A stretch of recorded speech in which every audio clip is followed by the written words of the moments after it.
All right, today we're jumping into a book it shaped how we talk about justice for generations. Harper Lee's To Kill a Mockingbird. We're going to get right to the core of it, to the one big idea that makes this story so powerful, even today. If you're going to understand this book, you have to start right here. This is probably the most important line in the whole story, and it comes from Atticus Finch, who's really the moral center of the novel. This one sentence, it's basically the key that unlocks everything else. So what's he even talking about? A mockingbird? Well, in this story, it's way more than just a bird. It's this really powerful symbol for anyone or anything that's completely innocent. The book puts it perfectly. Mockingbirds, they don't do one thing but make music for us to enjoy. They literally only bring good into the world, and they cause no harm. And that simple idea, well, it sets up the central question of the entire novel. What happens when good people, when a whole society, decides to destroy that innocence? What does it mean when it becomes a sin to kill? So let's set the scene. We're in a small, fictional town, Macomb, Alabama, right in the thick of the Great Depression in the 1930s.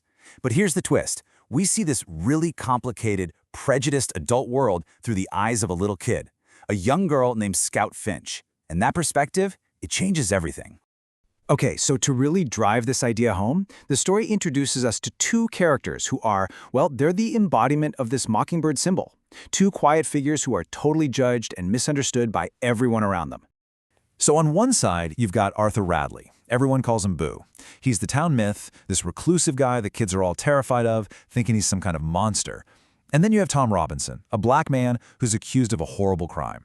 For him, the town decided he was guilty way before he ever stepped foot in a courtroom. Both of them are outsiders, and, well, both of them are innocent. The family that guides us through all this is, of course, the Finches. You have Scout, our narrator, who's telling us the story. There's her big brother, Jem, who's about to have his whole worldview challenged. And then there's their dad, Atticus.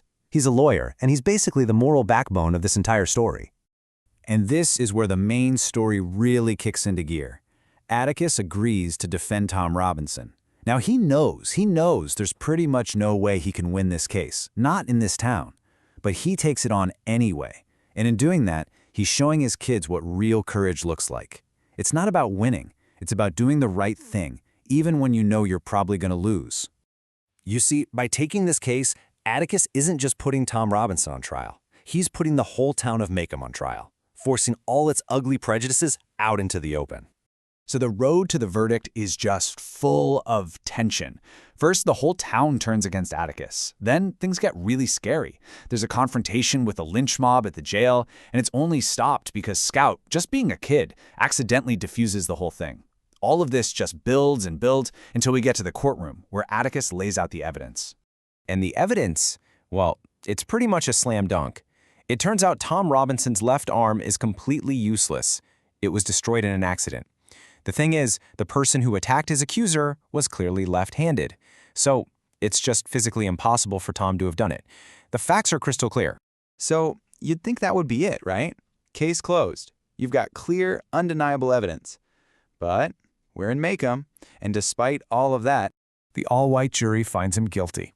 It's a moment where you realize that the truth, the actual facts, just didn't matter as much as deep-seated prejudice. That verdict absolutely shatters Jem's belief in justice.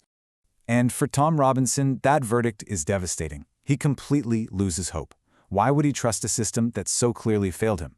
So later, he tries to escape from prison and is shot and killed. Just like that, one of the story's mockingbirds is destroyed.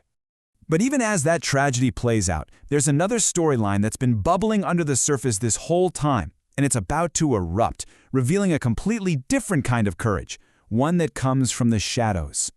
Remember Bob Ewell, the man whose lies put Tom Robinson away? Well, he feels humiliated by Atticus in court, and he's out for revenge. So on a dark night, he goes after the most vulnerable people he can think of, Scout and Jem. Ewell attacks them, and in the chaos, someone, a mysterious figure, steps out of the darkness and saves them. So the big question is, who was it? It was Boo Radley. That monster the kids had been so afraid of this whole time. Turns out he was their guardian angel. He'd been quietly watching over them all along. The sheriff shows up, and he gets it right away. Making Boo a public hero, dragging this intensely private man into the spotlight, it would be cruel. It would destroy him. And that's when the sheriff says it. He says making Boo a hero would be like shooting a mockingbird. And just like that, he protects the story's other mockingbird from harm. And all of this leads to the final and maybe the most important lesson in the book. It's the moment where Scout finally truly understands what her father had been trying to teach her. It happens after she walks Boo Radley home. She turns around on his porch, and just for a second, she sees her own neighborhood from his perspective. For the very first time, she sees the world through his eyes. It's that famous line from Atticus coming to life. She finally climbs into his skin and walks around in it. So, what are we supposed to take away from all this? Well, there are a few huge things. First, that prejudice is powerful. So powerful it can completely warp justice. Second, that real courage isn't about winning. It's about fighting for what's right no matter what. And maybe the biggest lesson of all, that true compassion, real understanding, it all starts with empathy. And that really leaves us with one final question to think about, doesn't it? The book pushes us to look around at our own world and ask, who are the innocent and the vulnerable today? Who are the mockingbirds that we need to make sure we're protecting?